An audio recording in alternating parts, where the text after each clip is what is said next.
This is another example of a work problem.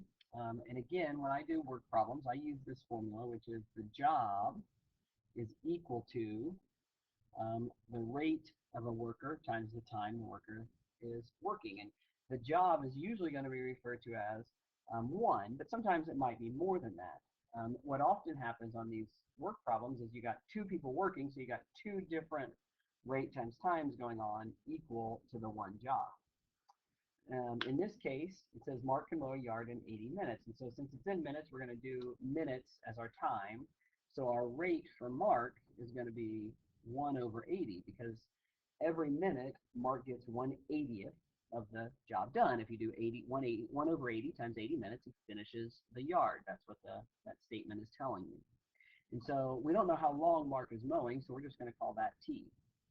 So the amount that Mark gets done in this problem is 1/80th, his rate, times the time that he works. Now Dave can mow it in 1/60th.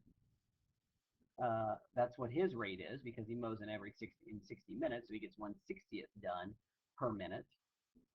But if you read the last sentence here, you can tell there's a difference between Mark's time and Dave's time in that Dave doesn't start until Mark's been mowing for 20 minutes. So if Mark's time is T, then Dave's time is T minus 20, 20 minutes less than Mark's time. And then they are going to mow the entire yard, and so you set that equal to 1. If it said how long does it take them to mow half the yard, then instead of setting it equal to 1, you'd set it equal to 1/2, or 2/3 of the yard, you'd set it equal to 2/3. Now to solve this, I like to do clear the denominators. The least common multiple of 180 and 260 and 60 is 240. So 240 cancels with 80 3 times, so you get 3t. It cancels with 60 4 times, and so you get 4. But instead of 4t, it's actually 4 times t minus 20. And then that equals 1. And so that's going to give you 3t plus 4t minus, oh, this should be 240 here.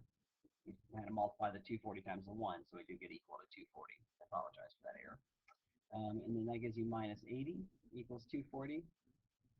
Add 80 to both sides, while simultaneously you're adding the 3t plus 4t to get 7t equals 320 minutes. So when we divide by 7, we get t equals, well, you can either do 320 over 7, or you could change that to a mixed number, which I believe in this case would be 45 and 5/7 minutes. Now make sure it says how long will it take for the two of them to finish.